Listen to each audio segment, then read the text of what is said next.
confirm with Kathy. And we're live. Okay. Kia ora. Thanks for that. Thanks, Jenny. Well, morning, everyone, and welcome to the last Iwi Consultative meeting of this triennium. But Harold, could I ask you to open up the meeting with the karakia?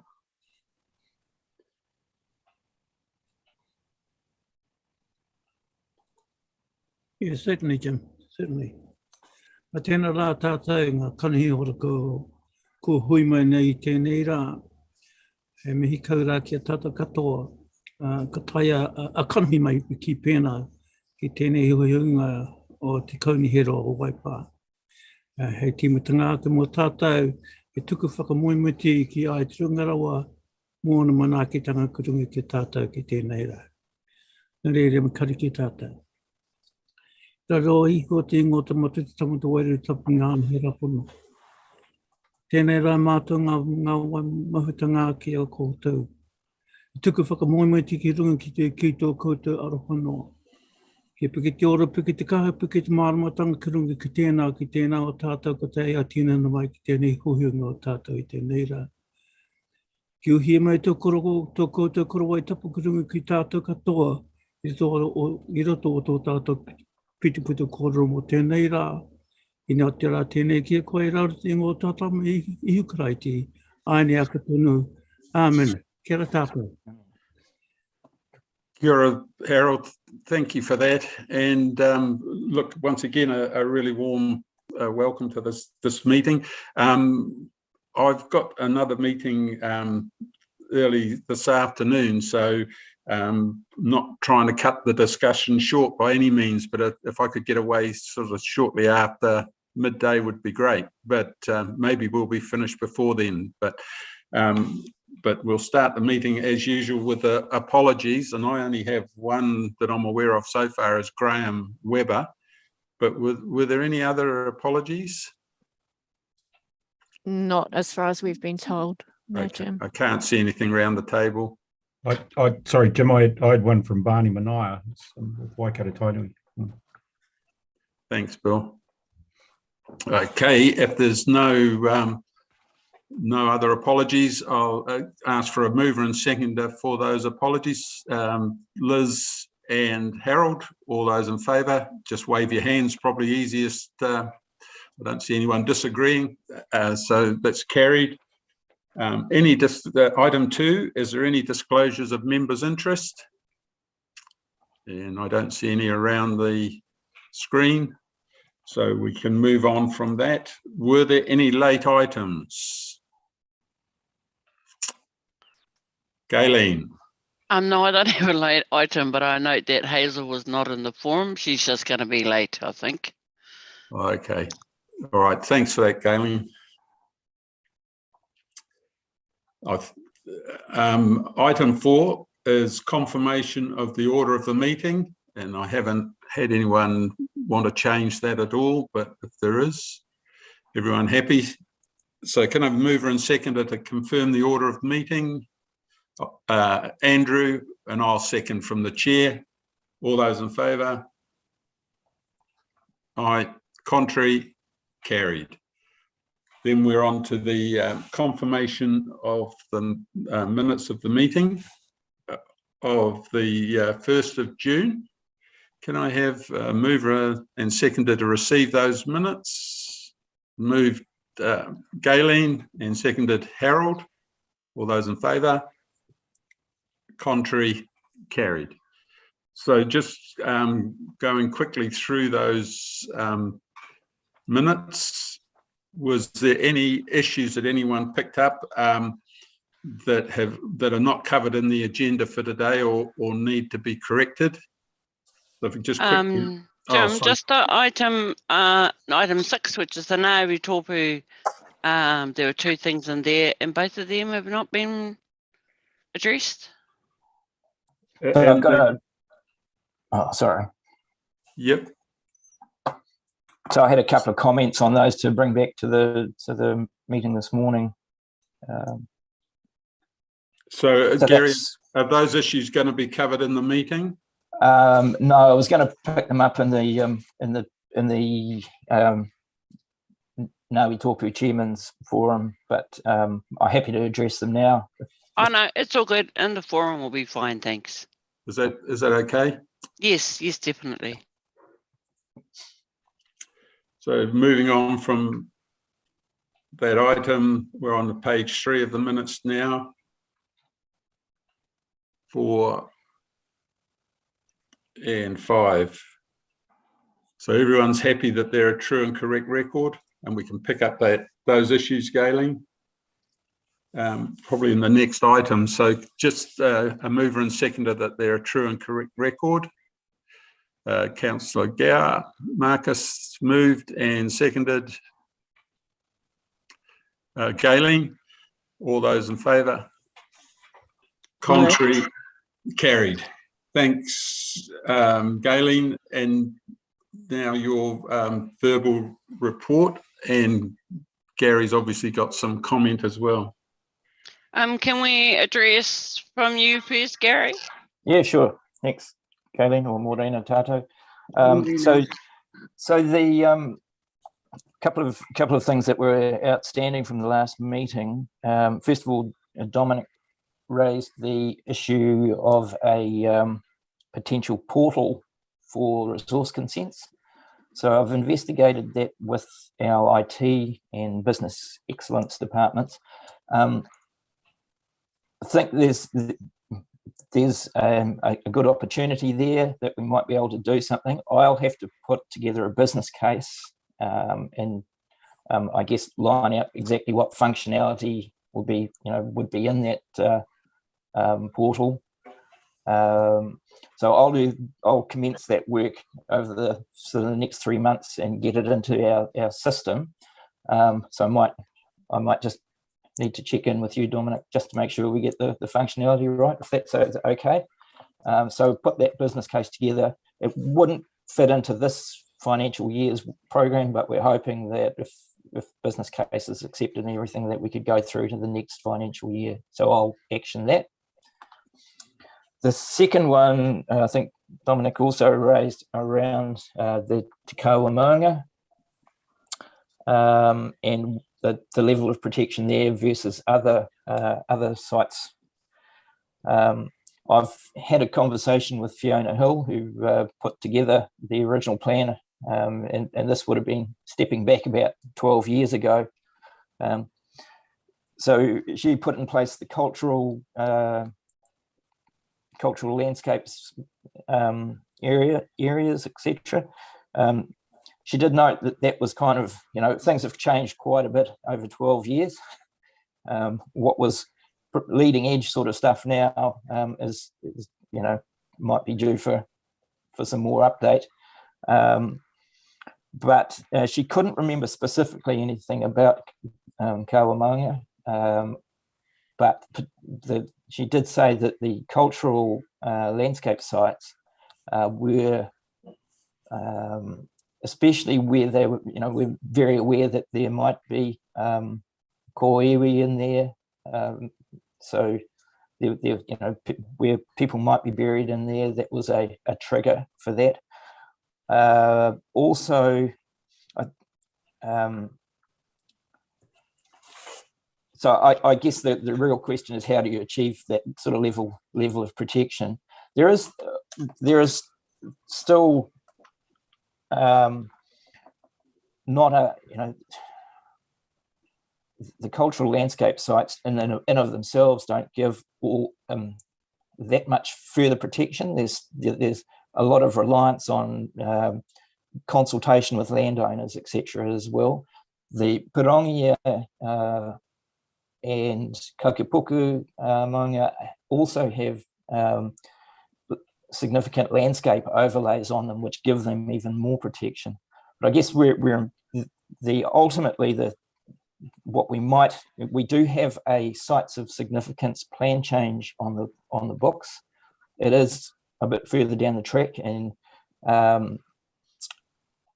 it's been the district plan team have been sort of so overwhelmed with plan changes they haven't been able to get to it yet. But that's probably the best solution, is to look to that sites of significance plan change. There would need to be some kind of plan change in some form to increase the level of protection on that site.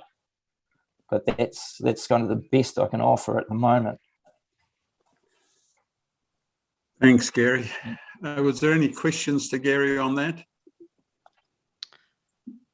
Dominic, I suppose from my perspective, are there, I know there are issues, I was going to say, are there any pressing issues there? And my understanding is that the whole of Te Kaua is in private ownership rather than having any dock reserve or any public type reserve status on it. So, yeah. And just through you, Your Worship, that's part of the issue. Is landowner cooperation is was significant issue in getting the cultural landscapes in place. So there was a fair bit of work done just to achieve that. So it does require some landowner cooperation. And does that cover off access as well, Gary? I don't think access was part of that discussion. Still, private land is still, Yeah. Yes, thank you, Gary and Mr. Mayor. It was, yes, probably.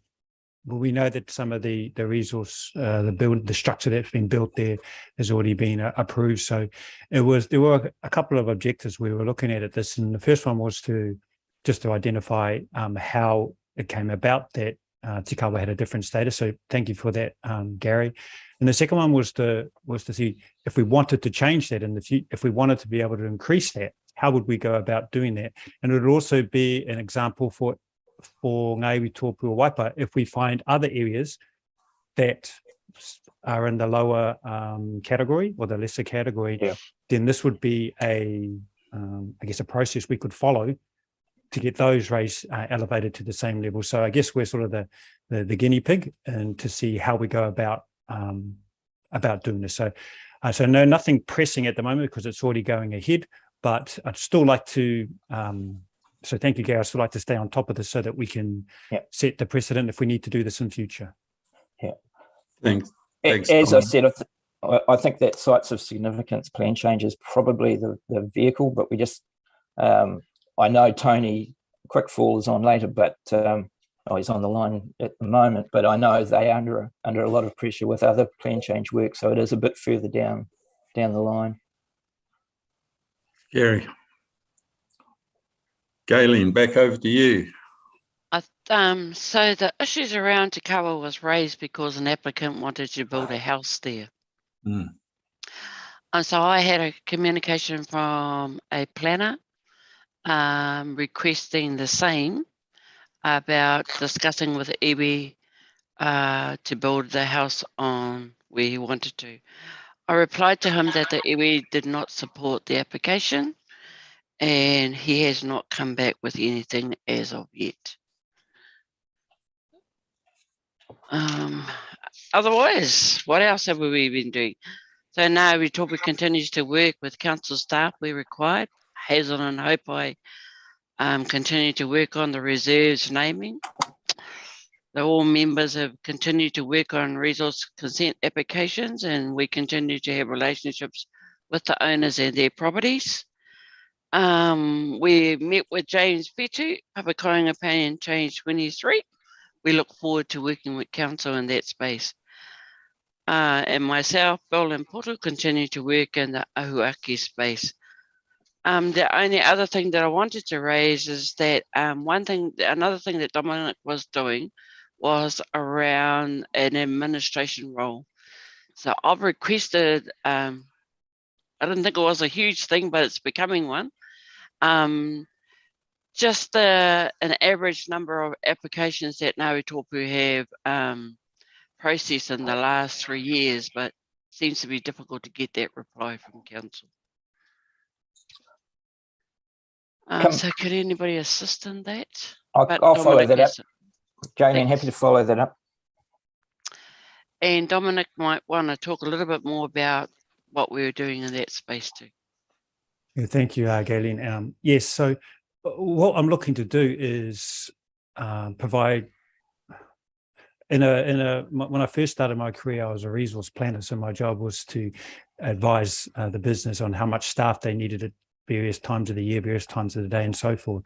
And so, in order for me to get an idea of how much of the workload is and whether we need an admin officer, how many and what regions, I'd really need that metadata, that data from council. If you have numbers, I'm looking at volumes for how many resource consents are submitted. If it can be broken down into region, even better. As I know for Kakipuka region, my region, we don't get very many, but the other regions do.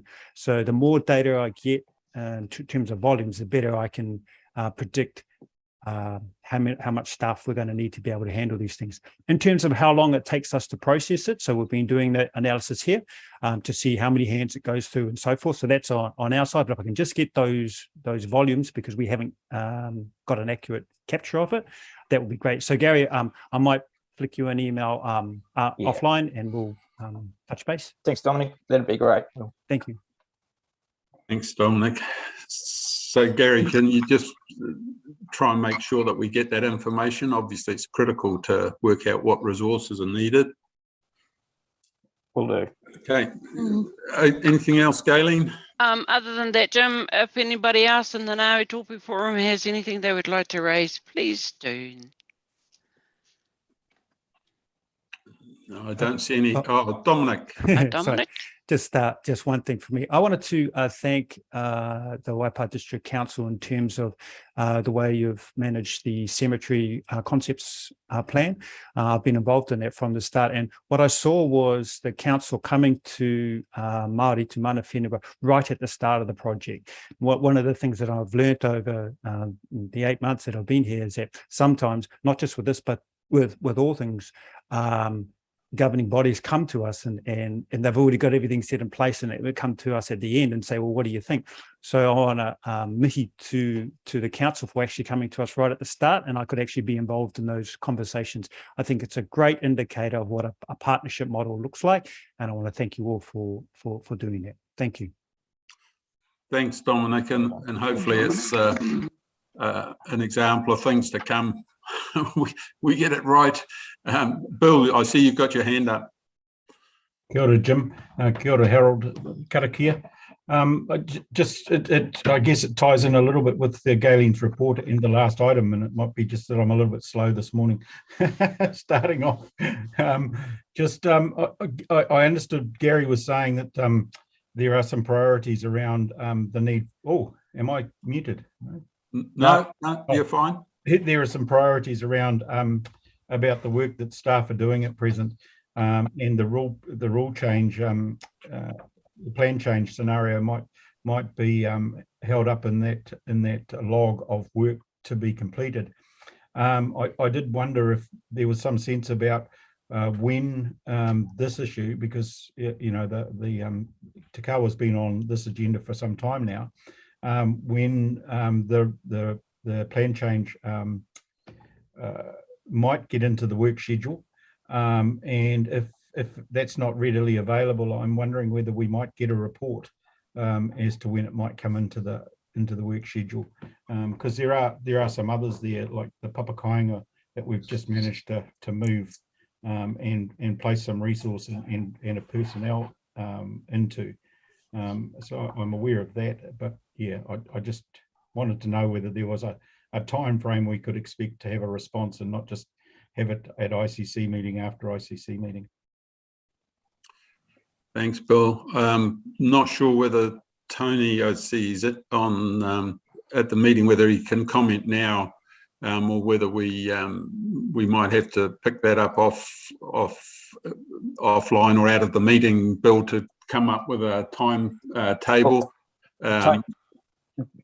Your Worship, Tony will be, if he's not listening in yet, he will be presenting his report later in the agenda anyway, so he could possibly pick that up then.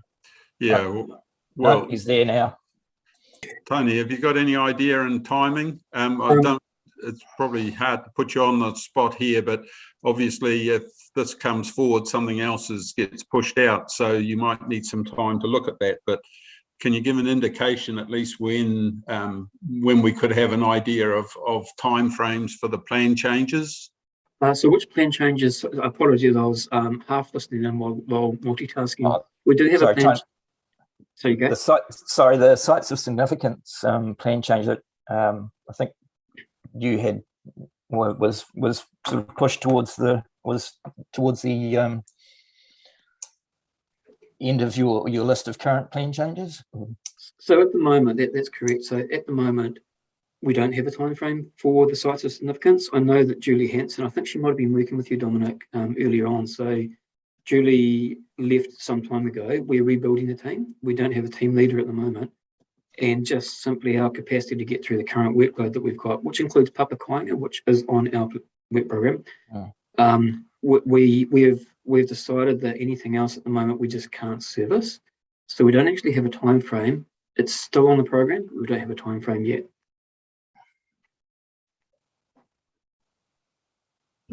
Thanks, Tony. Bill, I suppose getting back to your comment, obviously resourcing, we need to have a look at this and have some, I suppose, criteria for why this particular plan change would get advanced. So look, it's a case of probably looking at the whole picture and trying to work it out, and come back to this committee with a program. Just another thought, Your Worship. So there is another item that is on the agenda today, which is the Better Off funding. So I've been working with Peter Thompson, who'll be presenting that one around securing some funding to support the Papakainga plan change. It did occur to me, just listening to this discussion now, that whether it's within scope, but there may be an opportunity to consider using some of that Better Off funding to bring forward, advance the sites of significance plan change as well. So that might be something to talk about when that item comes up. Yeah. Okay. Thanks, Tony. I think that Better Off funding is going to be a bit like Mrs. McGinty's £5 note. But yeah, look, any options that we need to consider would be good. Okay. Thanks, Bill. I think all we can do here is note your concern that it seems to be out there in the ether, and we need to get some program of work that we all understand where it sits. Yeah. But in respect to that, though, Jim, so there's a dual role here. Iwi have a role to do too, as well, before we can get into any plan changing. And thank you to Tony. I was going to see if I could cheekily put that funding into the Better Off. But thanks to him, he did it on his own. Okay, Gailey. But otherwise, Right. that's me for today. Thank you. Okay, you happy to move your verbal report? Definitely. And a seconder, please. Liz. Okay, all in favour? Aye. Contrary? Carried. Thank you for that. Item 7, commemorations. And I think, Shane, you were talking to this one. Is he still here? Yep, he's there. Well, look, I'll speak to it in his absence. So this was actually a carryover from the last. We lost our quorum, and this report actually was the carryover from the last meeting. So what's written here is totally out of date now. So Te Pūtaki o Te Riri for the 28th of October. So first of all, it was brought back to just the 28th. There were going to be subsequent days on the 4th at Ranganiri and a week later at Waiari. So that's off the agenda now. But the whole Te Pūtaki o Te Riri Day has been moved now to March, April next year, I understand. There will still be an event on the 28th at Orako, but it's a scaled down event. They tell us they won't require any road closures or anything like that. So it's less than 500 people is what they're telling us.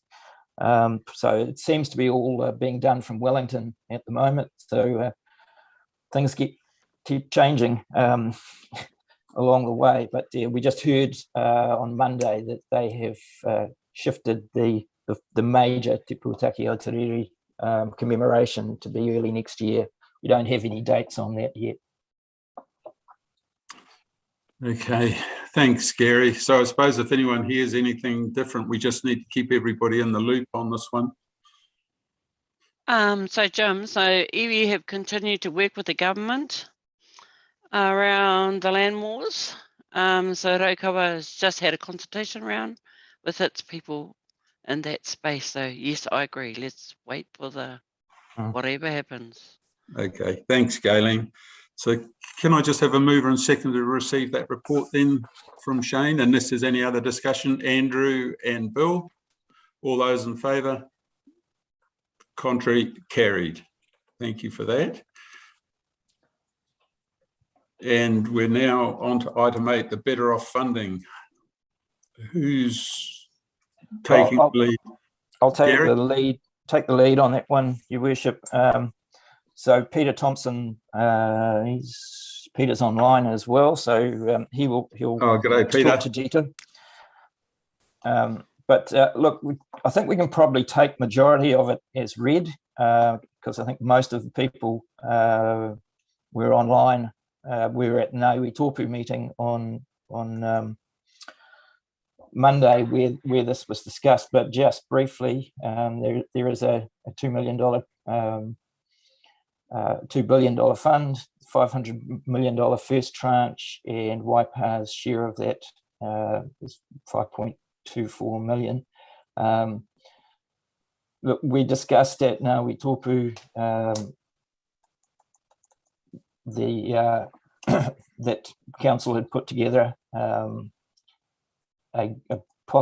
possible projects that could be eligible for that criteria, and again, apologies that we weren't able to get to Mana Whenua in time to get more input into those projects. But I think we did have some good discussion on Monday around the 7 projects. I'll let Peter speak to that. Yeah, I think that's probably, unless you want to add anything in there, Your Worship, around the funding at all. Let just Peter speak to the 7 projects and the feedback that we thought we heard from Iwi Tōpū the other day. Yeah, thanks, Gary. Look, I will hand it over to Peter, but because I think the important issue that we need to be all clear about is that there's, I suppose, restrictions on where we can actually spend the money for a start off, set by central government. But Peter, I'll hand it over to you first and then open it for discussion. Thank you, Your Worship. Yes, and you're quite right. There are criteria that need to be met by any proposed funding proposal projects that any of the councils put forward. So those were covered with Iwi Tōpū or Waipa on Monday, and they're also included in the report to the committee today. But what we heard on Monday, if I can attempt to recap on that, was in response to should the council be making an application for this tranche 1 funding now? I think the answer was, well, the response feedback was that the council should do its best to obtain tranche 1 and 2 funding over the right time, and whether all or some of tranche 1 funding should be applied for now was not completely determined. I guess it depends on the nature and the mix of the projects that were being proposed by the council. But I guess overall the support is to apply for this funding from the government. So tranche 1 funding is grant funding, and tranche 2 is yet to be fully determined and advised, but that will happen probably in 12 to 18 months' time. The other responses that we had around the 7 projects, I guess related to the lack of ability to have advanced warning of this information, and so the representatives felt that that was being handed to them fairly cold, which was the case. However, in response to the 7 projects, we also asked whether there were other projects and initiatives of interest to Mana Whenua and Iwi. And certainly there was a strong interest expressed in trying to progress the Papakainga residential development in Waipawa district, and specifically around draft plan change 23 as a very high priority work area. And then on reflection of the 7 shortlisted projects which the council had identified at its meeting on the 26th of July, there was the feedback I believe we received was that Te Arawai was an agreed #1 priority from that list of 7. There was some high priority interest from Ngāti Apakura and potentially others in the Lake Naroto or Wairoto Management Plan heritage restoration work. There was also some interest in the Resource Recovery Centre development project and the Urban Mobility Network program. So I think that's would be my recap on what we heard on Monday. So perhaps I'll just stop there for any comment or questions. Just a general question, Peter, in terms of I suppose the feeling from people who have been feeding back, is it to focus on 1 or 2 or try and spread the money further and do a little bit on a number of the projects? I don't know that that was made clear, and I don't want to speak on anyone's behalf. I think there's probably best feedback on that. Perhaps what I could pick up on, though, given that going back to your previous comment about the £5 note, I think, being spent over and over. So this is tranche 1. It's $5.24 million that the council could have access to almost immediately from an application later this month if the council chooses to make it. So from that, I have had some discussion with Tony Quickfall, which he mentioned before, about the possibility of a project to advance the work on District Plan Change 23. And Tony has done some work previously to estimate the costs of that work to get the plan change through its RMA processes and I guess approved and adopted. And to doing that, I guess the point would be then the plan change would be in place and it would enable implementation phase of actual development work under the plan change. So Tony's, and I hope he doesn't mind me sharing, but his estimate, so this is I still an unconfirmed estimate, but it nevertheless about $260,000 largely outsourced work from the council to progress this district plan change 23 over. And Tony might want to comment if he's still there about timeframes in which that could be achieved, but certainly if it was better off funded project, then the funding would be available through to mid-2027. Peter? Yep. Tony, did you want to quickly comment on that? Thanks, Jim and Peter. So yes, that's correct. So Papakoinga, it is now an organisational priority. We know that we need to get it done. And as Galen said, James Petru's on board. He's doing a really good job. We have funding for the first task, which is to scope everything up, to figure out the size of the plan change. But we don't actually have funding yet to do the plan change. And the reason for that is because of our priorities have changed considerably with the intensification plan change, which came out of the blue. All our resource and efforts have gone onto that.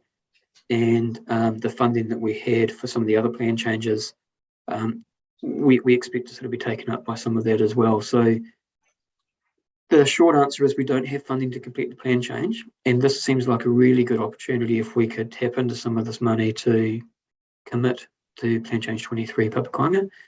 And it did occur to me just as we were talking, and Galen mentioned it too, whether this is not part of Peter's report, but whether there is an opportunity to also include the sites of significance that would need to consider whether that's in scope.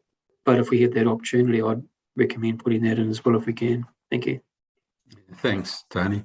Yeah, look, I see your hand up, Bill. Just before I open it up to questions, and Peter did touch on it, the first tranche of money, the 500 million is, as I understand it from all the discussions that I've been involved with, is effectively taxpayer funded. So we're all paying for it in a roundabout way, and therefore it's if we decline the funding, effectively all we're going to be doing is subsidising other areas around the country. It would need all councils to say no, we don't want to pick it up. Otherwise, as I say, we're just going to be subsidising other areas. So it would be I was going to say a foolish move not to pick it up.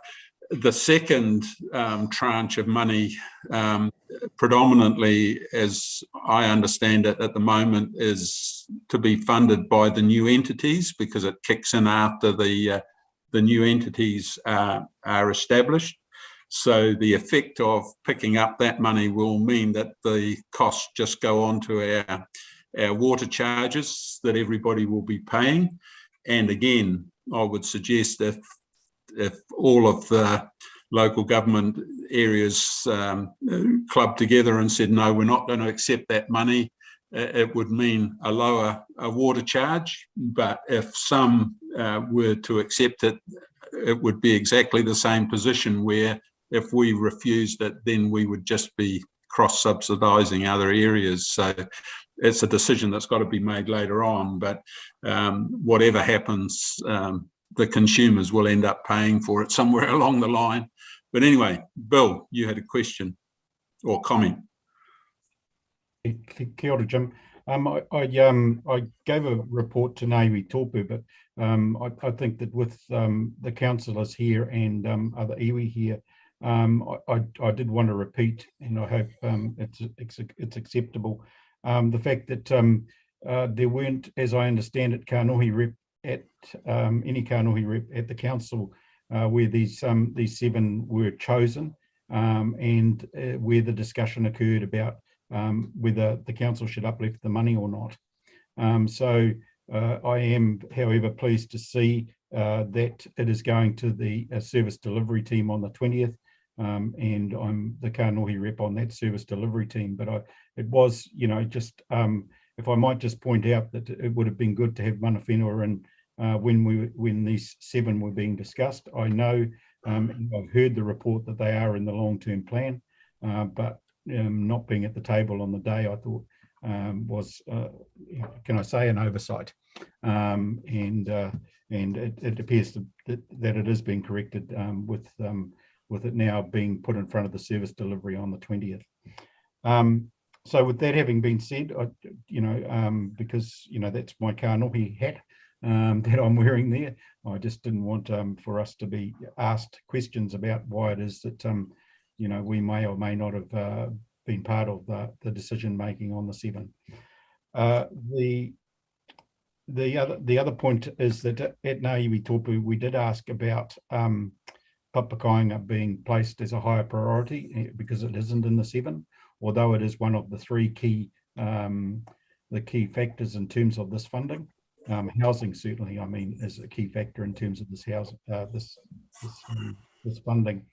And we did ask, and I think Harold put it quite succinctly on at Iwi Tōpu on Monday, asked the question about whether we were able to go back to the providers of this funding to see if we could use the funding in the way that Tony's described, and uplift 260,000 so we could move this priority, although it may not have been in the LTP, forward, because I'm hearing that the organisation has it a priority, but certainly as Maori we have it as a priority, and others can speak to that, I suspect.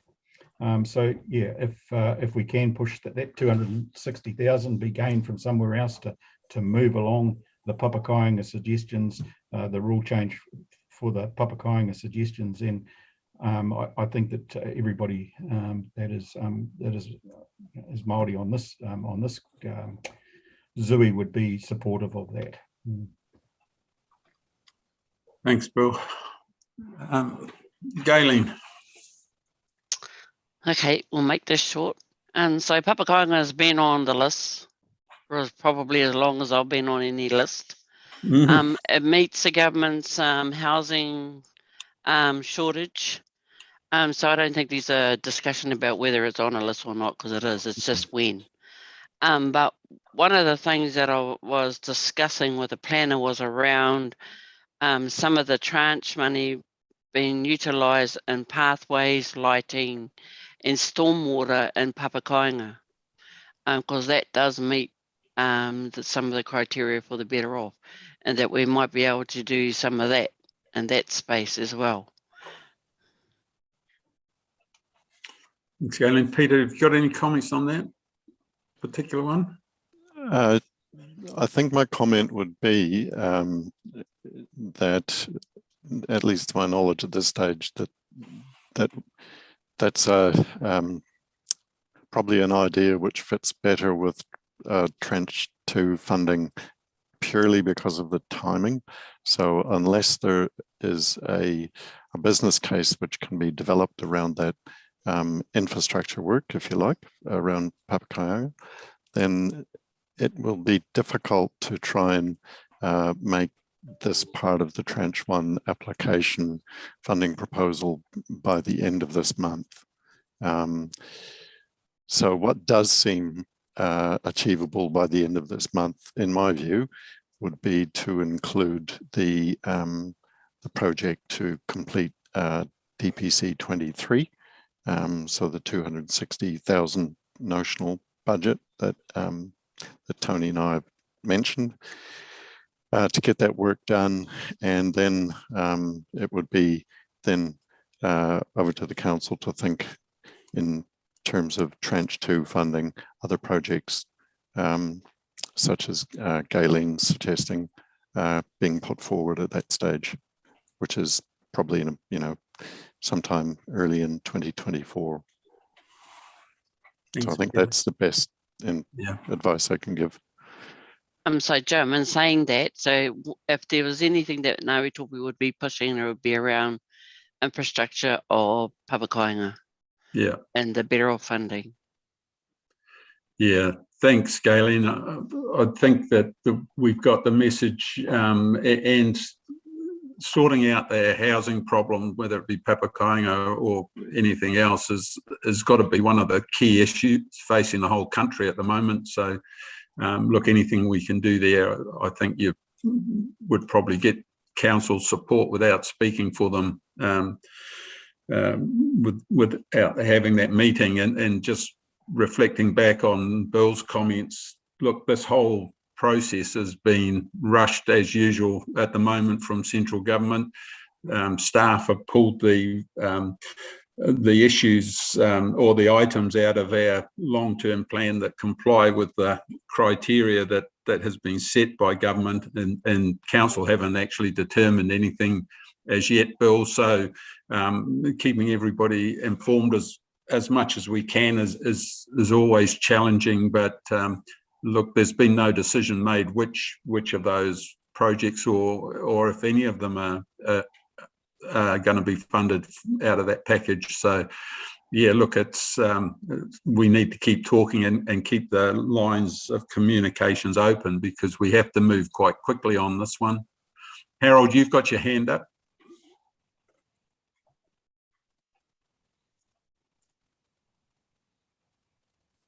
Yeah, thanks, Jim. Yeah, just wanted to support the stuff that Bill was talking about also. But from the perspective of the people that are going to be the creators and the occupants of Papa Kāinga, it's not just about what council needs to do. The whole process, for example, from the experience that we're finding right now in the project that we've been doing since 2018, the greatest volume of work is in the bringing together of the communities and providing them with all the requirements that they need to be able to create those Papa Kāinga. So Papa Kāinga aren't quite the same as the subdivisions that you have in the urban space, because that's a design with an intent to simply do that for their purpose, and it's allowable in every aspect of the district plans. Papa Kāinga are something new to, I'll say, Western society with respect to district plans, etc. And they've been treated in different ways by different councils and different local authorities.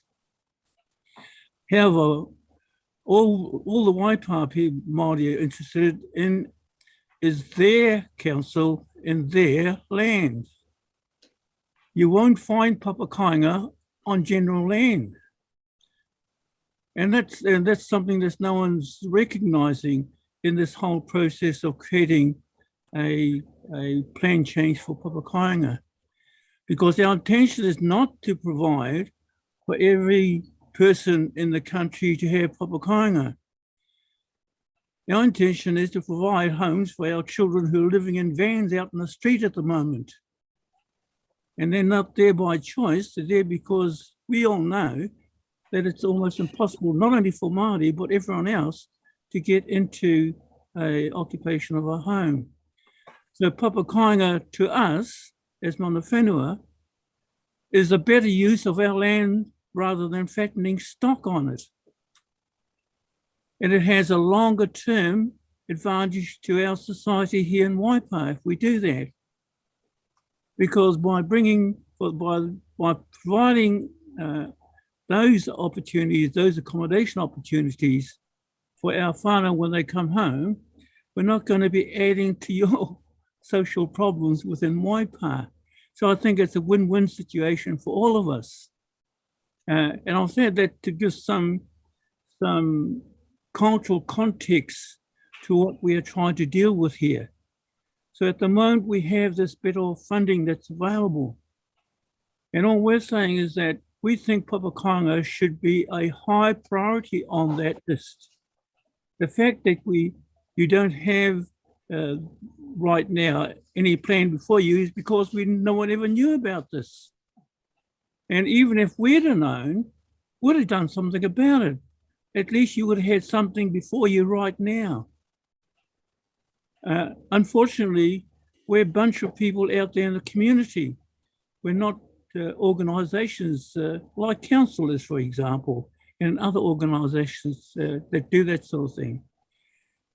So our message is clear. All we want is to be able to use our lands for a better purpose. And that better purpose is by creating Papa Kāinga. Now, if this fund can help, and I'm assuming that the Plan Change 23 is the reference to Papa Kāinga Plan Change, if that funding can help speed that up so that when I'm ready after Christmas to start building Papa Kāinga on one of our blocks, then that's a good and very viable and very valuable purpose for the use of that money, because it will help our people. And I can't say this clear and loud enough. That we were at desperation point. We're past the point of saying, look, let's be reasonable about this anymore. We can't be, because everyone else is suffering and we're suffering worse. So this is a good opportunity for us to be able to utilize what's available for us. I don't have the answers how we can do it, but what I'm saying to council is that help us to do it. We need to do it. You can't go ahead without not doing it, because it is so vital to our future communities. And thank you. Yeah, look, Harold, I agree with your comments there, and it's been a long time coming. The start has been made on the plan change, but absolutely get the message loud and clear. And I'm not wanting to put words in your mouth, but we've got a recommendation here to receive Peter's report. But I think possibly a second part of that recommendation should be that as top priority from this meeting, that you believe that funding should be made available for the completion of the Papakainga plan change. Is that a fair comment? That's where you would see it sitting, right at the top? Yes, I would support that. Yes, most definitely, Jim. And I don't think I'm the only one, but I just No. put my spoken first. I think it is for not just for Maori, but for the whole community of Waipa. Because I'm only talking about our little patch here around Te Awamutu and Kiki and out towards the south of you. But there's the rest of Waipa that I have no doubt would have the same sentiments. Yep. Look, I again agree, Harold. It's not just the area that you're talking about. It's the whole district. So, look, I think we've still got. Bill's put his hand up again. If there's any other comments about Peter's report, we'll have them. But I think just at the end of the discussion, we just add that to the recommendation that's top priority from this committee. Bill. Thanks, Jim. I just wondered, I'd support the recommendation that you've put before us.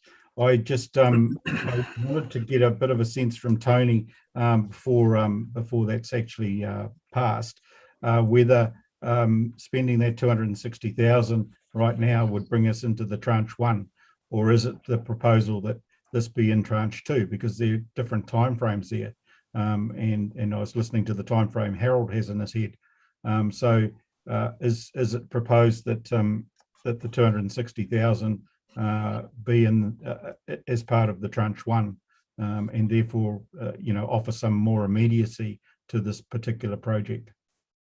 Sure, Bill, thanks. It's probably one for Peter, but what I heard Peter say, as I understood it, was that 260 plan change 23 is part of tranche 1, if I understood that correctly. And we've got James on board, so just so you're aware, James is, as I said, doing the task 1. We have contracted James to do the actual plan change. We believe he can do a good job and consult with Mana Whenua through that process, but that is subject to funding. And so if we were able to secure that funding as soon as we could, then we could continue to progress plan change 23, sorry. Yeah. And Peter, you are nodding your head, Peter, so it is out of tranche 1, Bill, so it's at the front end. Correct. That was what I was suggesting when I spoke before. Yep. Yeah. Thanks, Jim. It's just that there were some timeframes expressed to us the other day, and I wasn't, I just wanted to check that. So thank you for that. Look, it's great that we can get that money out of, or potentially get it out of the tranche 1 funding. But that issue said, and I take on board, this issue's been coming up so often and for such a long period of time. Harold will be bald, not just grey, by the time it's completed, if we're not lucky. So I think it's an issue that, yes, we'll push hard to get it out of tranche one, but if not, we need to look at it as part of our funding opportunity in the next annual plan. But one way or another, it's got to be completed. Otherwise, we just continue to go round in circles. Jim, can I just add that around the engagement of the public kāinga Plan Change 23, engagement cost is a two-way street. It's not just a council responsibility. So if you could just remember that.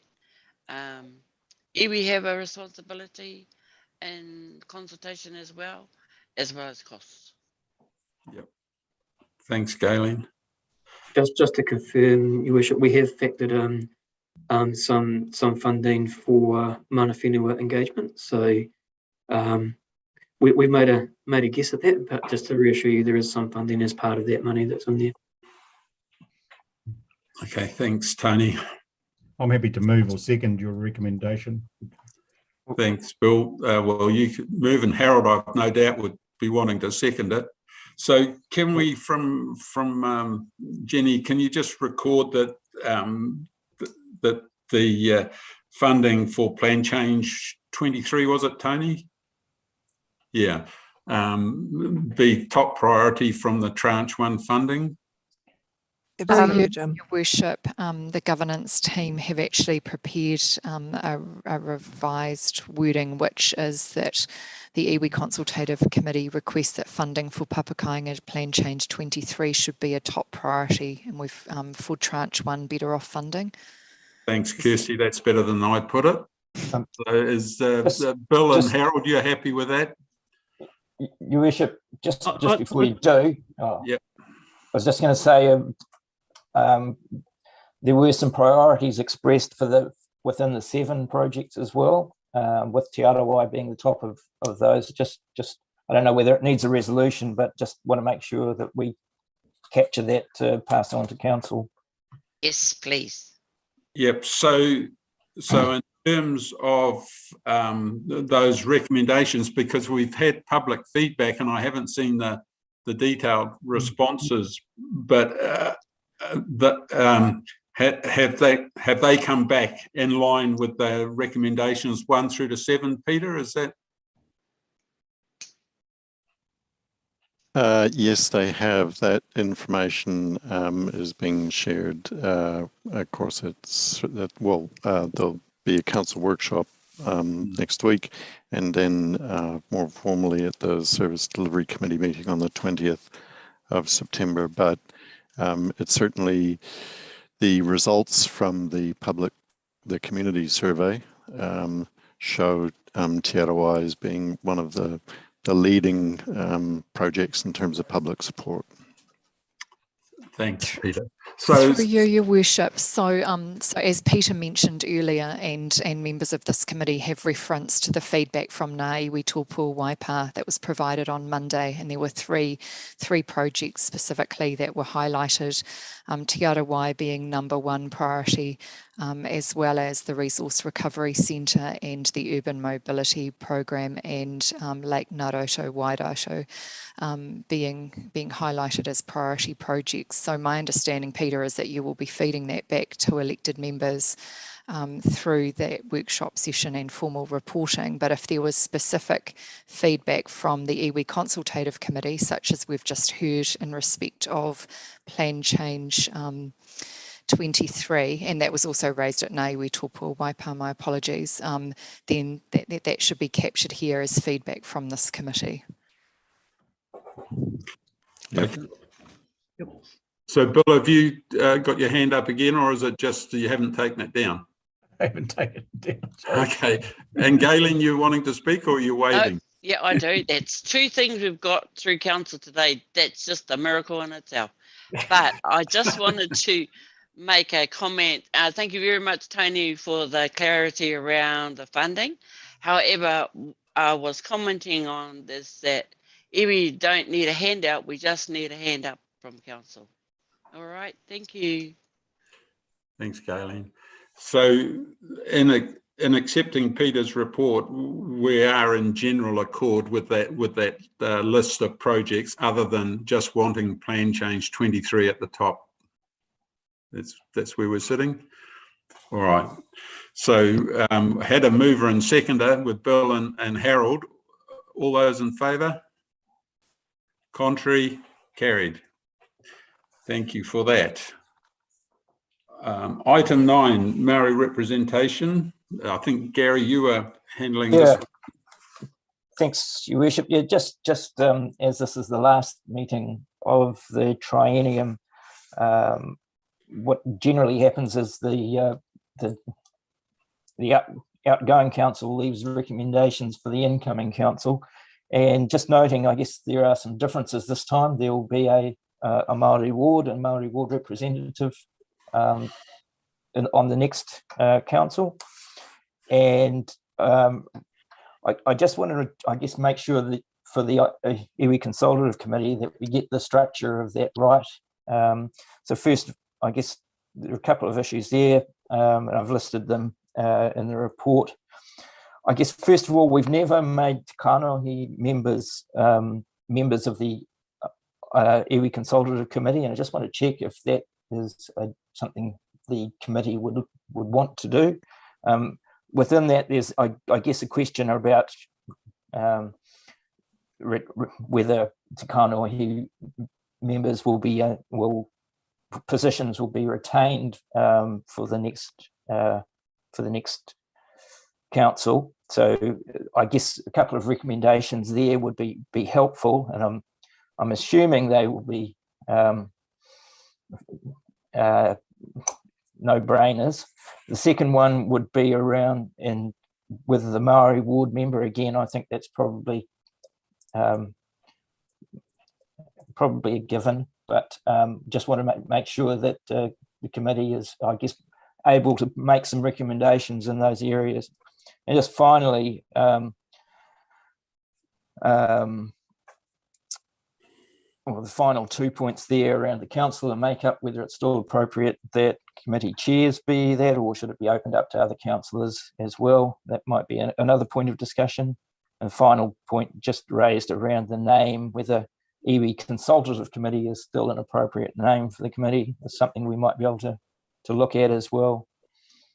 So yeah, really just trying to get some recommendations for the incoming council around this particular committee. Thanks, Gary. Harold.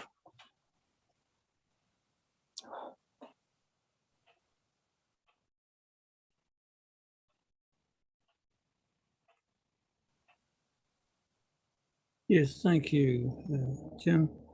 Yeah, just with respect to what Gary was asking. And I think the first one was around whether the incoming Maori councillor should be a member of the Iwi Council. My view is yes, because they represent our interests, and quite differently to any other councillor on council, they cover the whole district of Waipa. So they don't only represent, for example, the Maniputo view or the Rokawa view or the Ngāti Hauā view, they represent all our views. And I think their input at Iwi Council in the future is going to be very valuable. And I think the second issue that he is raising around whether Kanohi members should be also there, I thought also as part of that paper, the question also referred to whether they would be still in existence once the Māori councillor was elected. I think with respect to the first one, whether they should be on the Iwi Council, the view of Maniputo Kitiraki is yes, they must be on Iwi Council, because we put them there to represent our interests on those committees. So that leads into the second part of the question. Should they still be there after the election of a Māori member? Most definitely. I don't think the election of a Māori on council should change how the design or the intent of the standing committees should operate, and where and who they should report to.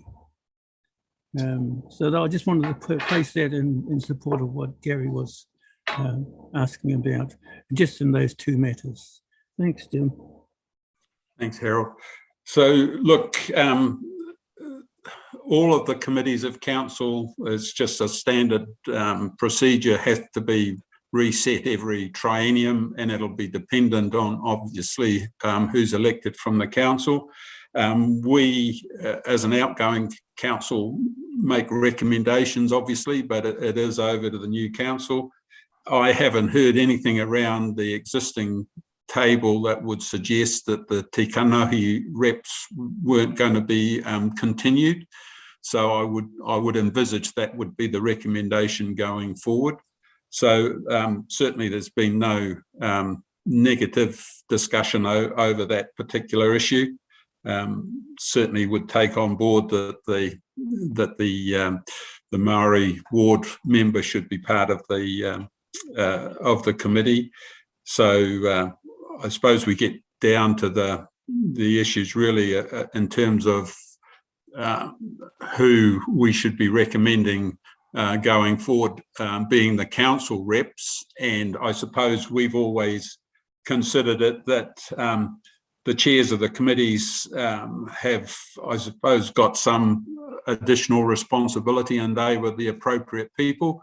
But there's nothing to stop any other member of council coming to the meetings if they wished, but they just wouldn't have voting rights. But there could well be a change there if you thought that was appropriate. And then, as Gary's mentioned, is the name appropriate as well? So I don't know if there's any views on that at the present time, but it'll be something that'll have to be put to the incoming council, and of course it's only a month away, really. Gayleen.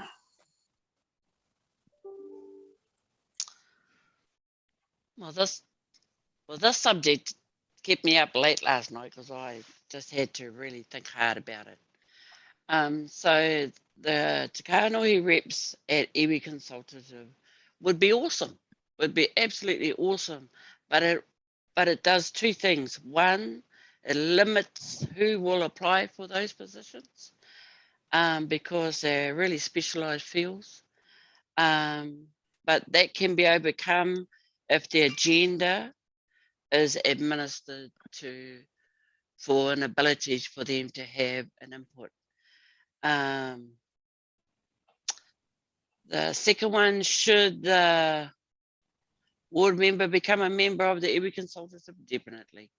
But in saying that, the ward member has to be an independent, and surely because they represent wider than Ngāi Retopu itself and wider than the Iwi Consultative itself. So it would be an independent person at the table.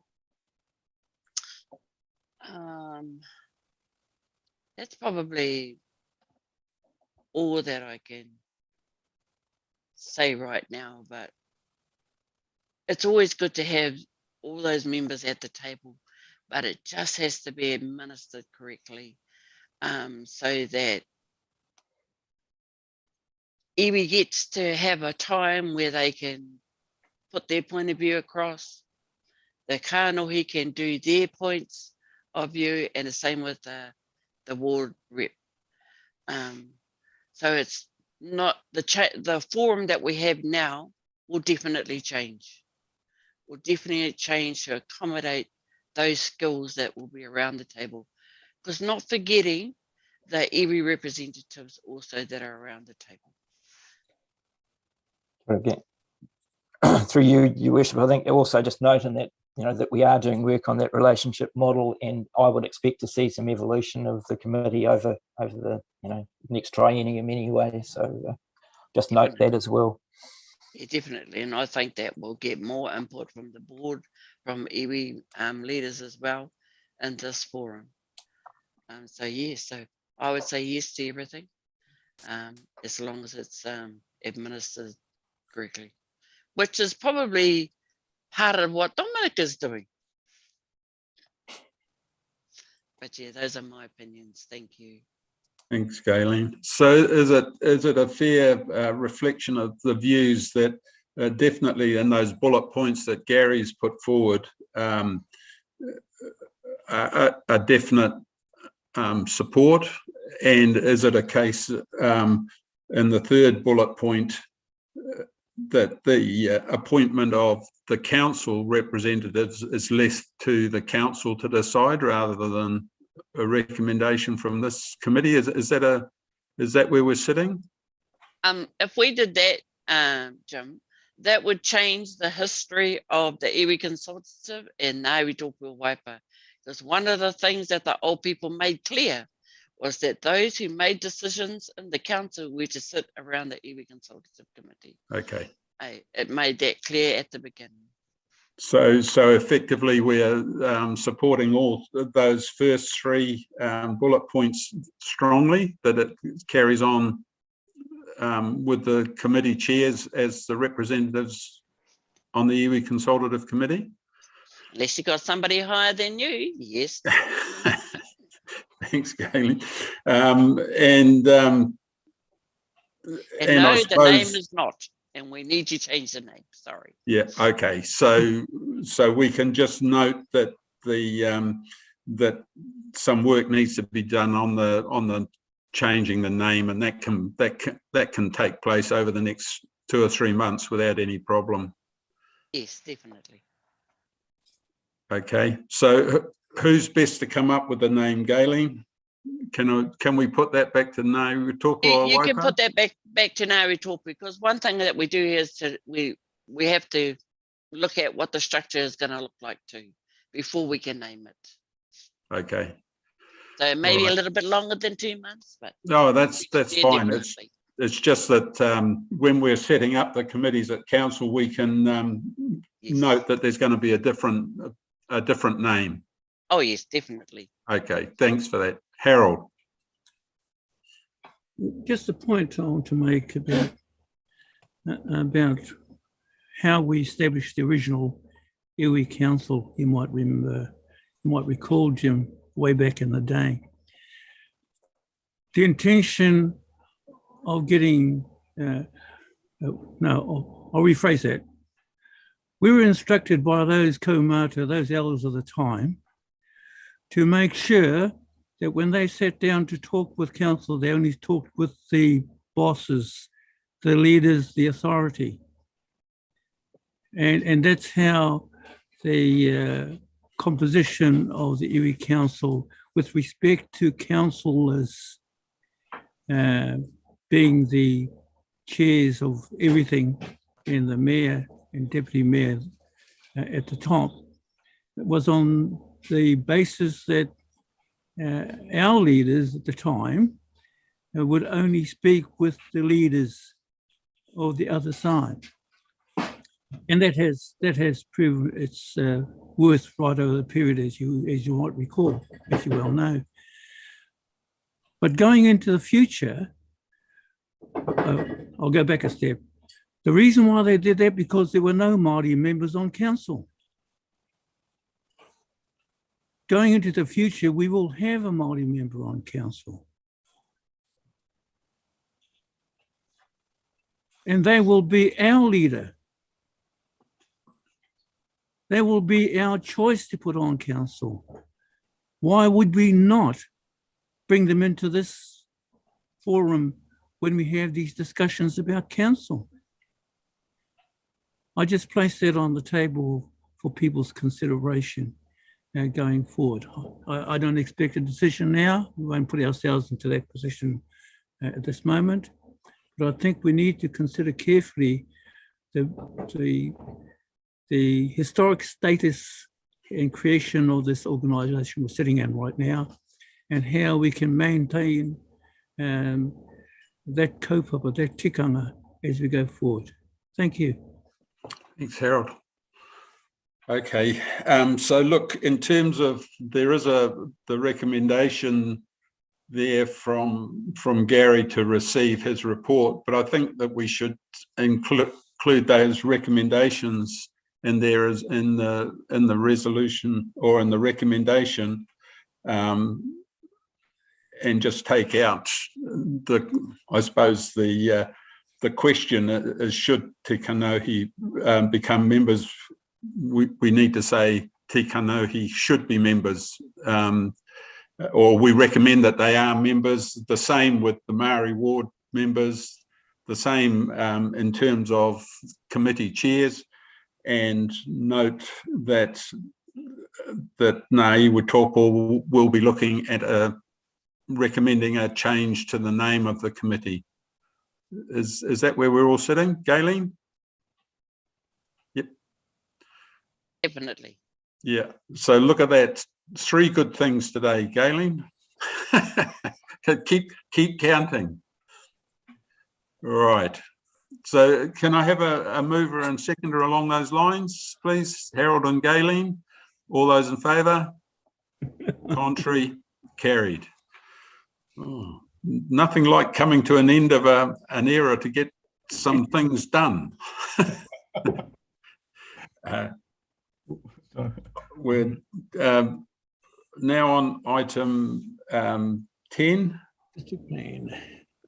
dog control bylaw. Gary, is this you again? Or... No, Graham Pollard's here. Oh, Graham, you're here. Sorry, Graham. Kia ora, Your Worship, tēnā koutou. I'd like to take this report as read. I had another read through it this morning and thought there's not a lot I can add to it. So I'm happy to take the report as read and answer any questions that the committee may have.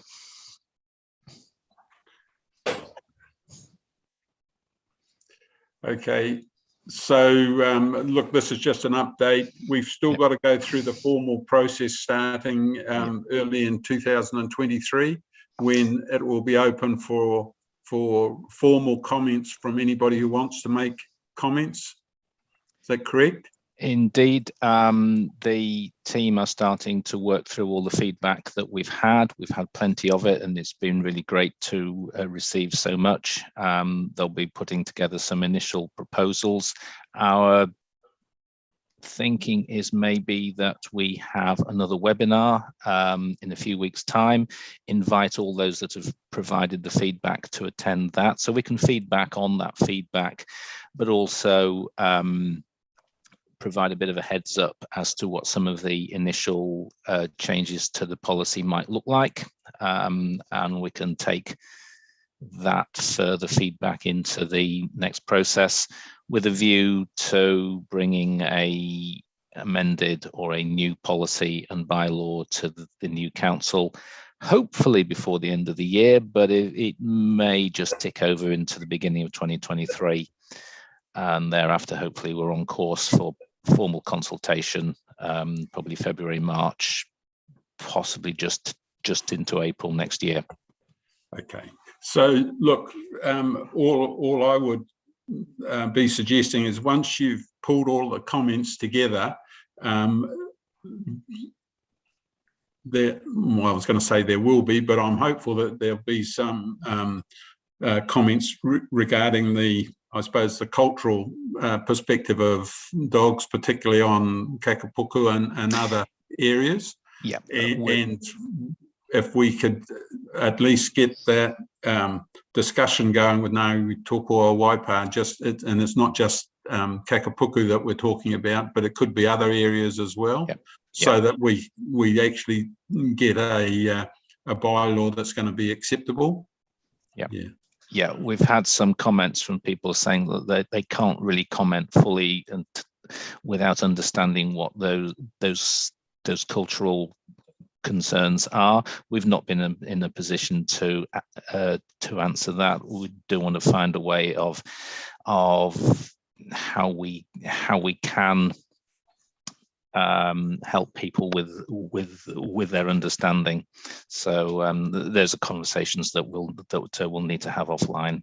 Yeah, so we need to be able to, when we go out to the public and ask for their formal comments, we need to have good information, I suppose, so that the people can actually make an informed decision. No? Yep.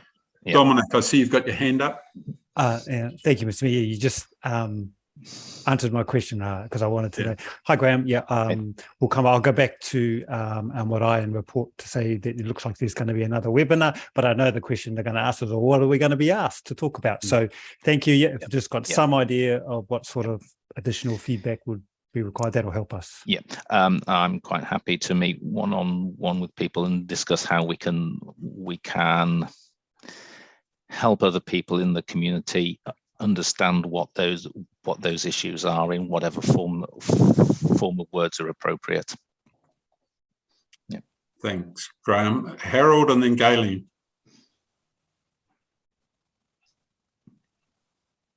Yes, thank you. I'm just looking at your schedule of prohibited areas, and you've got one, a section there titled Te Awamutu. You've got the Rose Garden, the Event Centre, Albert Park Cemetery, and Kiki and Jean Gatton Reserve. Had you ever considered the Wiri Moniaputos Reserve as one of those areas at all? Just a question, because I think there needs to be some consideration around whether dogs should be allowed on there as well. Okay, now I'm not. Sorry. The reason I asked the question, because that is an urupa, and there are some considerations on there that are not appropriate, some activities that are not appropriate, and we've gone to great lengths to ensure that integrity is being maintained. And I just happened to look at that schedule and I thought, oh. It reminds me, we've not done anything with respect to Wiri's Reserve.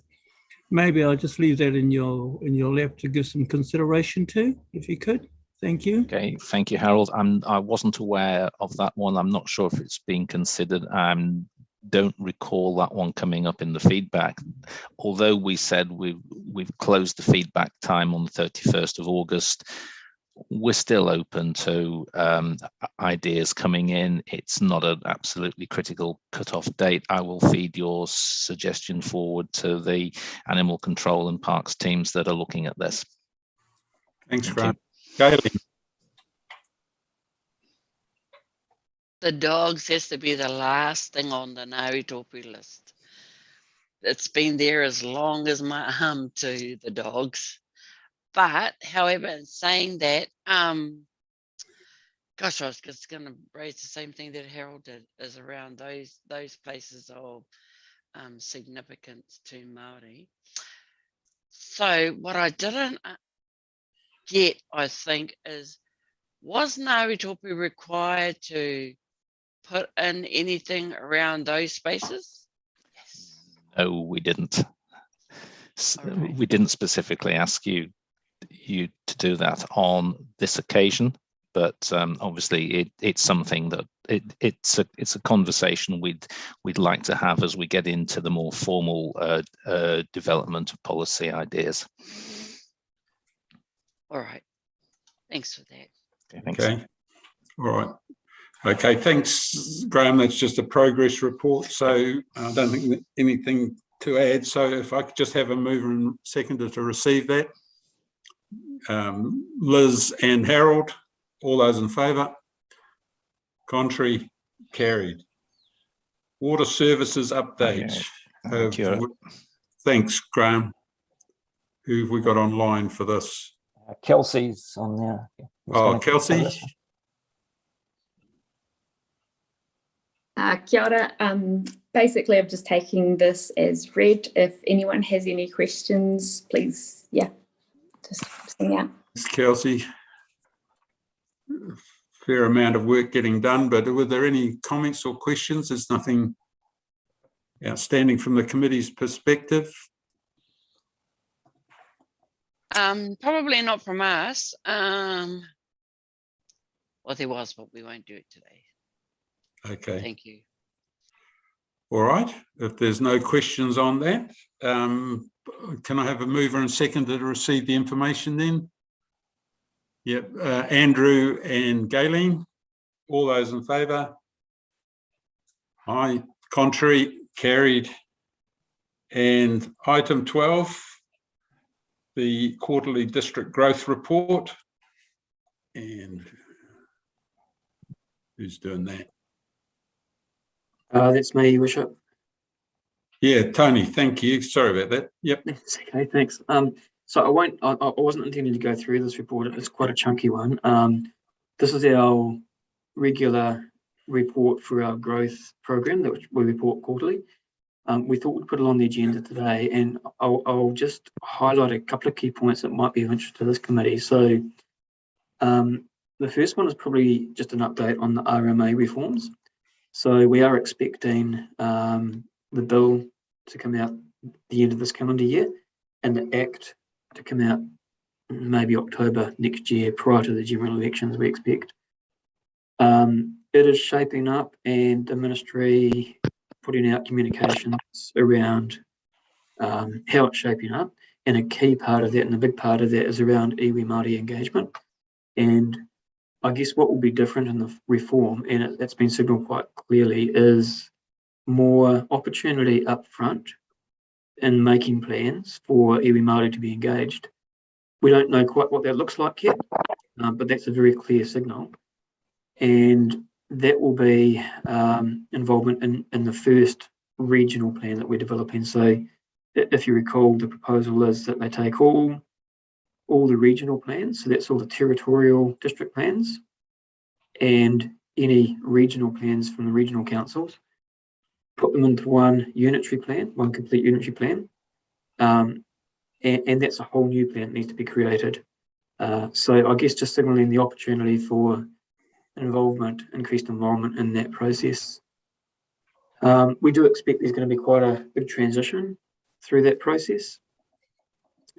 We don't know what that looks like yet, but the ministry has signalled that there'll be a secretariat that needs to be set up to support the regional joint committee, and that regional committee will have iwi representation on it. Again, a lot of unanswered questions as to what that makeup looks like, how the committee members are appointed, or if they're nominated, we don't know yet. So that will probably all come through in the bill. So I want to update you on that, and also our district plan work program. I'll just scroll down to where that is. There, as I said, there's a lot of information in this report. So that's on page 73 of the report itself. We do have a table in there of our district plan program. You'll see that the iwi site significance isn't on that program. As I mentioned, we've got a number of plan changes which are not on that table because they've been parked because we just don't have the resources. But we've heard the discussion this morning around a desire to do that when we can. Probably just very briefly, I'll take you through this. It's probably worth doing that. So we have notified Plan Change 26. So that's a mandatory plan change, which is residential intensification. You may have heard a little bit of, or been following that in the media. It's not one that our council supports because it was kind of forced on us, and we don't think that it's appropriate or that we're ready, or in fact that we can service a whole lot of intensification in Cambridge, Te Awamutu and Kihikihi. Nevertheless, we have had to do this plan change, so it has been notified. There'll be an independent hearings panel, and it must be independent. That's mandated under the legislation, and they'll be hearing it. The first set of hearings will be just scene setting. That'll be February 2023. And then the substantive hearings will be looking at towards the end of April 2023. Hamilton City and Waikato District are also having to do similar plan changes. On our hearings panel, we did quite a lot of work in pulling that together. There were discussions with Waikato Tainui about an iwi representative, and in the end, Vicky Morrison-Shaw was appointed for a dual role. One is, given her legal background, if you know her, she's an Auckland barrister. And I'm not sure if she whakapapas to iwi, but she certainly has tikanga knowledge and expertise that she can bring to the table. So she is the nominal tikanga representative on that committee, on that hearing panel. Plan change 17, that's Hautapu industrial zones. So there's 3 components of that. One is, I suppose, a technical alignment of a structure plan that's in the district plan. So it's fairly non-contentious. It's just aligning a structure plan. The second part of that is we've got a growth cell out there called C9. And at the moment, that's programmed for development after 2035. A lot of that has already been rezoned via resource consent for industrial anyway, and we are getting a lot of demand for industrial land. So we thought that it was appropriate to bring that zoning forward. So what we're doing is looking to live zone that to industrial. It's already programmed for that. It's just a timing matter. And the third part of that is there's a new area, a rural area north of Hautapu Road, where we have a willing landowner, and they submitted on the future-proof growth strategy, which identified this as suitable for rezoning. So we've taken the opportunity in Plan Change 17 to rezone it about 20 hectares from rural to industrial. We're looking at notifying Plan Change 17 towards the end of September. And we will be putting a letter out seeking guidance, as we're required under the RMA, as to whether there's a feeling that we need to have a tikanga commissioner on there. So at the moment, we've got 3 elected members, but we don't have a tikanga commissioner. So we'll be asking whether you think we need to do that. Plan change 19, so that's Carter's Flat. It's a fairly straightforward plan change. What it proposes to do there is live zone an existing deferred zone. So it changes it from industrial to commercial. We've had a number of workshops with the landowners down there and the Cambridge group of developers. That they're very supportive of it. It's been signalled in the district plan, so it's pretty low key in one sense. That has been notified, so that's open for submissions now. Again, we've got 3 elected members who've been appointed for commissioners, but we don't have a tikanga commissioner on there yet. So again, we'll be putting out an invitation as to whether you think we need a tikanga commissioner for that one. Private plan change 20, so that's a private one that's been lodged by the airport and a neighbouring landowner. Council, of course, is a shareholder in the airport company, so to manage that conflict, we've got 2 commissioners on board there. Ellen Withy, who you may know, who's done a lot of work around the airport, will be chairing it. And we were lucky enough to get Anton Coffin, who many of you will know. We didn't think we would get him because he's so busy. He's available, so we're looking at locking him in for March to have hearings around that. It's a fairly straightforward plan change on the face of it. They're looking at extending an already existing zoned area, but we know that being the airport, it will be high public interest. So we're looking at notifying that one towards the end of September as well. So you can see those are four plan changes, relatively high workload. And with Joe having recently left and us recruiting for a team lead, we've got a brand new district plan team. So we've got 2 graduates who are new to district planning. So that's part of the resource challenge that we've got at the moment. We've got a perfect storm of really busy workload, a brand new team who we're onboarding to know about resource management, and a team lead that we haven't yet recruited. So it's one of those perfect storms. That was probably all I wanted to do, Your Worship, just in terms of updating on that. I'm happy to take any questions on either what I've talked about or any other part of that report. Thank you. Thanks, Tony. Were there any questions? Gayleen. I don't have a question, Jim, but I just want to thank whoever wrote the report. It's the best thing I've had out of the council in years. So yeah, it gave us a bird's eye view of what is actually happening in the area. So yeah, I so appreciated this report. And I also agree that tikanga commissioners are valued and should be used in hearings, plan changes, especially out at Hautapu anyway. Other than that, thank you very much. Thank you for those comments, Gayleen. Dominic. Thank you. Just through the chair, just a cheeky request, Tony. Sorry, I got excited when I saw the report because I thought you had some resource consent numbers there, some statistics, which I was talking about earlier, and I was thinking, oh, can I use those? But they might be more generic. So instead of me having to go to Gary, can I use those numbers? or doesn't that necessarily mean they didn't actually come to Iwi, Tōpua, Waipa, those numbers? Oh no, absolutely, you can use those. So I don't know if you have seen these reports before, but they're quarterly, so we can certainly provide them on future agendas. Those numbers have come directly from our, so we've got a Microsoft BI system that drags out all of our data. So they're real numbers, so absolutely you can use those. If you want anything more, very happy if you want to connect with me separately, and we can see what other smart tech we can get out of BI to help you as well. Thank you. I'll continue to liaise with Gary, but now that I've got those numbers, I'll start with that. I might just touch base with Gary to see if that aligns with him, and then then I'm on my way. I'm on the right path. Thank you. Thanks, Dominic. Okay. Any other comments, questions? Thanks, Tony. Yeah, very detailed report. We've got the recommendation there to receive it. Can I have a mover and seconder? Galen and Dominic, all those in favour? Contrary? Carried. And item 13, Kirsty, I presume you're taking us through this, or just as a quick update? Thank you, Your Worship. Tēnā koutou katoa. Take the report as read, just highlighting that we have undertaken a further round of hui with mana whenua and iwi in respect of ahu aki, and particularly focused in that round on the long-term plan and community outcomes. So with that session, which we received some great feedback from those in attendance, we posed some questions that were shaped around our community outcomes, socially resilient, cultural champions, environmental champions, and being economically progressive.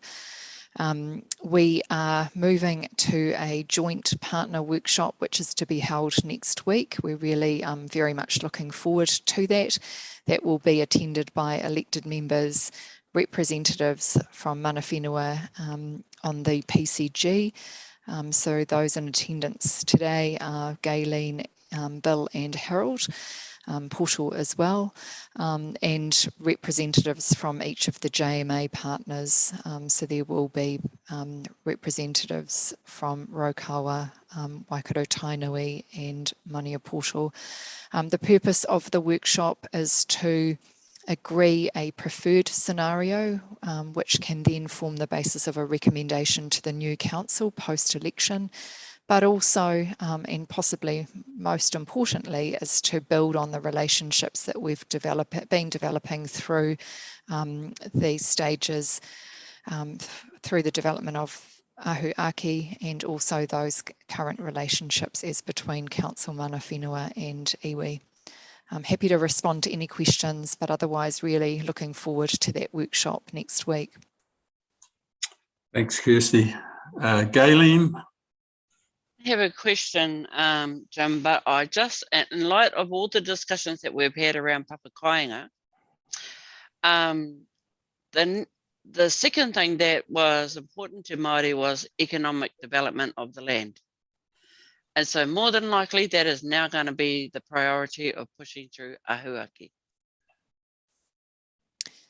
Thank you, Galen. That's noted, and that has absolutely featured in the feedback that we've received. We're looking forward to working with you to agree some principles and then have you discuss and agree what those key component parts are of a preferred scenario. So look forward to you sharing that feedback then too. Thanks, Kirsty. Harold. Yeah, get your hand out of the road first. Okay. Yeah, I just wanted to put on the table the discussions we had around papakainga, Kirsty, were very helpful in our discussions with the work that the council is doing for the plan change. And I raised a concern in that around the lack of communication between the work that we had done in ahu aki with what some of their focus was. And I just want to say, I applaud your document. I applaud the stuff that you've got in there. And I never thought that it would come to be of such value so early. And I just want to say thank you for that, Kirsty, you and the team and the rest of the people, because you captured the voices of mana whenua, I think, very ably and very aptly. So thanks. Thank you, Jim. Kia ora, Thanks, Harold. Thank you. And through you, Mayor Jim. So absolutely, we acknowledge the synergies between the work that we're doing through Ahuaki and the plan change specifically relating to Papakainga. So as we've mentioned in previous forum, members of the project team have been connecting with James Fetu, who is leading the scoping work and for that plan change, and we've acknowledged that there is a need for that alignment and for further communication to continue. So I'm very much aware of the need to bring those together, to work together. Thank you. Thanks, Kirsty. It'll be a busy day on Monday for sure. Interesting one too. So are there any other comments on Kirsty's quick update? I think there's a lot more to come on this topic for sure. Okay, if not, can I have a mover and seconder to receive the information? Moved Harold and seconded Liz. All those in favour? Contrary? Carried. Well, that brings us to the end of the formal part of the meeting. But before I ask Harold to close it off with a karakia, just from me, hope to be back, obviously, at the next meeting, but we never know with elections. So, look, from me, a really sincere thanks for all of the work that everybody's put in over the last 3 years in particular, and hopefully we are making some progress. So it's been a real privilege to be working with you all, and as I say, hopefully bigger and better things coming up in the future. So, yeah, thanks very much. So, Harold. Yeah, thank you, Jim. Firstly, just want to wish the councillors all the best in their endeavours the next election. I certainly hope you're back here, Jim. But the polls will tell at the end. But it has been a trying year, I would say. And it's taken this long for us to get any traction, and I believe we are now in this traction space. And you guys are deciding to abandon us at the crucial time, it appears. But it is what it is. We'll look forward to the polling day news and to see who our next hosts will be or associates will be in this space.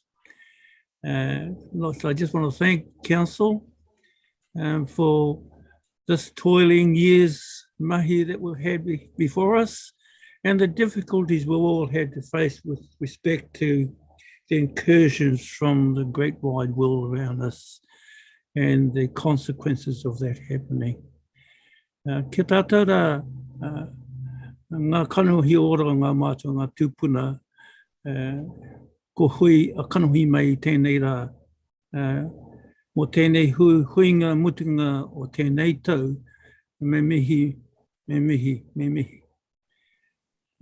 Tā koutou rā, tā tātou rā ngā huatanga katoa i tohungia e tēnei komiti whakahaere. Nā tō koutou kaha maia hoki mō ngā āhuatanga katoa o koro o kuima. Kawaia mai rā koutou ki mū ki tēnei arawaro. Nō reira ka mihi, ka tangi hoki ki rātau, ka mihi hoki rā ki tātou. Nō reira, kariki e whakamutunga mō tātou i tēnei wā.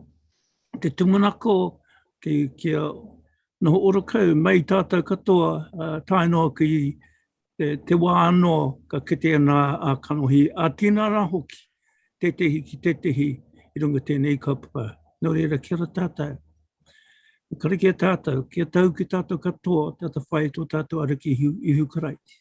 me te aroha ihoa, me te whiwhinga tahitanga ki te wairua tapu, mo aene mo ākane ei. Ai, kia ora tātou. Kia ora, Harold. Thank you very much, everyone. Stay well, everyone. Catch up soon, eh? You too. Thank you all.